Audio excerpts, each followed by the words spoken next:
હવે જોઈએ અગત્યના સમાચાર। ઓનલાઈન ફાર્મસીના વિરોધમાં વડોદરા સહિત દેશવ્યાપી હડતાળ।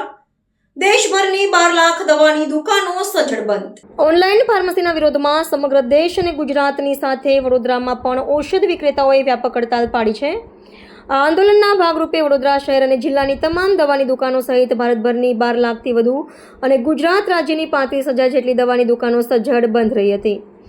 ઓનલાઈન ફાર્મસી દ્વારા અપાતી ભારે છૂટછાટ અને અનિયંત્રિત પ્રણાલીના વિરોધમાં અખિલ ભારતીય ઔષધ વિક્રેતા અને વિતરક સંગઠન દ્વારા આ એક દિવસીય રાષ્ટ્રવ્યાપી બંધનું એલાન આપવામાં આવ્યું હતું, જેને પગલે વડોદરાના દવા બજારો સંપૂર્ણપણે બંધ જોવા મળ્યા હતા। આ વિરોધ પ્રદર્શનનું મુખ્ય કારણ દર્દીઓના સ્વાસ્થ્ય સાથે જોડાયેલી સુરક્ષા અને ઓનલાઈન ફાર્મસીમાં કડક નિયમોનો અભાવ છે। વડોદરા કેમિસ્ટ એસોસિએશન અને રાષ્ટ્રીય સંગઠનના હોદ્દેદારોના જણાવ્યા અનુસાર ઓનલાઈન ફાર્મસીની વ્યવસ્થામાં દાક્તરી ચિઠ્ઠીની યોગ્ય ચકાસણી થતી નથી, જેના કારણે નકલી અને નશાયુક્ત ઔષધિઓનું વેચાણ વધવાની ભીતિ છે। વધુમાં કટોકટીના સમયે ઘર આંગણે દવાઓ સમયસર પહોંચવી અશક્ય બની જાય છે। સૌથી મોટું જોખમ એ છે કે રસી અને મધુપ્રમેય નિયંત્રક દવાઓ માટે સતત જરૂરી એવી નિયત તાપમાન વ્યવસ્થા જાળવવી ઓનલાઈન ફાર્મસીની વિતરણ પ્રણાલીમાં શક્ય બનતી નથી। પરિણામે દવાની ગુણવત્તા અને અસરકારકતા સંપૂર્ણપણે નષ્ટ થઈ જાય છે।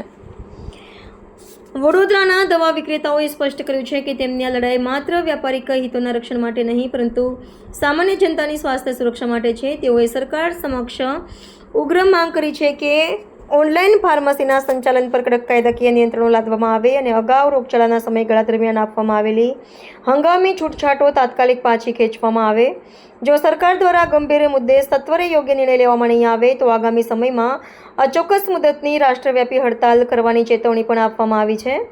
જો કે વડોદરાના નાગરિકો અને દર્દીઓની સુવિધા માટે મોટા ચિકિત્સાલયો અને સરકારી ઔષધ કેન્દ્રોમાં તાત્કાલિક સારવારની સેવાઓ કાર્યરત રાખવામાં આવી છે। આજની સ્ટ્રાઇક લગભગ અમારી માતૃ સંસ્થા એઆઈઓસીડી દ્વારા 10-15 દિવસ પહેલા ડિક્લેર કરી હતી અને ઓલ ઇન્ડિયાના 12 લાખ સભ્યો, ગુજરાતના 32,000 સભ્યો અને બરોડાના 1200 થી 1500 સભ્યો અને બાકીના કેમિસ્ટ મિત્રો આ સંસ્થાએ ને હોદ્દેદારોએ આપેલા કોલને માન આપી પોતાના હિતમાં આપેલો કોલ છે એવું દરેક સભ્ય પણ સમજે છે, એટલે એમનું મેજોરિટી પક્ષથી અમને અનુમોદન મળેલું છે અને એના માટે અમે અમારા સભ્યોના પણ આભારી છે। ના બસ કેમિસ્ટો તો લગભગ બધા બંધ રાખે, પણ અમુક કેમિસ્ટો એવા હોય કે જ્યાં ઇમરજન્સીની હોય અને અમને રિક્વેસ્ટ કરેલી હોય તો ઇમરજન્સીમાં એને મેડિસિન્સ આપવા માટે અમે પણ એવું માનીએ કે અમે કોઈ દર્દીના અગેન્સ્ટમાં નથી કે દર્દીનો જાન જાય એના પક્ષમાં નથી। અમે આજે પણ અમારો બંધ પણ છે, એમાં જનતાનું હિત પણ એટલું જ સંકળાયેલું છે કે એમને ખોટી દવાઓ ના મળે। ઇમરજન્સીમાં એમને દવા જોઈતી હોય કે ભાઈ 5 કે 10 મિનિટમાં ઇન્જેક્શન જોઈએ છે, નહીં તો પેશન્ટની જાનને જોખમ છે, તો મને કોઈ પણ એવું સમજાય દે કે ઈ ફાર્મસી દ્વારા કે ઓનલાઈન ફાર્મસી દ્વારા એ શક્ય છે કે એને 5 મિનિટમાં દવા મળે એની જાન બચી જાય, તો અમારા આનો વિરોધ કરવાનો કોઈ મતલબ નથી રહેતો।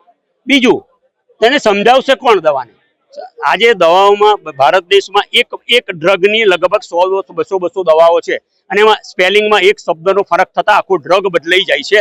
તો એમાં પેશન્ટનું ટાઈપ કરવામાં, પેશન્ટનું મેસેજ આપવામાં કોઈક ભૂલ થઈ અને ઓનલાઈન ફાર્મસી પર ગઈ, એ દવા આવી એ તદ્દન ખોટી છે અને એને જે પ્રોબ્લેમ છે એમાં વપરાય એવી જ નથી, તો એની સમજણ કોણ આપશે?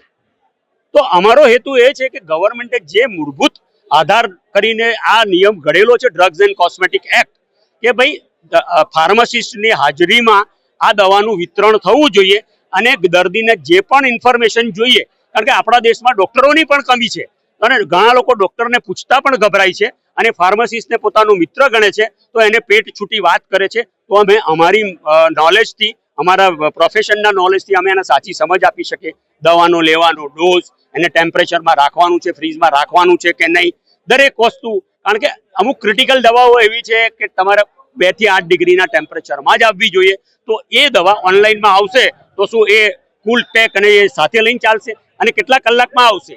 એ કુલ પેક સાથે લઈને ચાલશે તો કેટલા કલાક સુધી એ કુલ પેકની અસર રહેશે?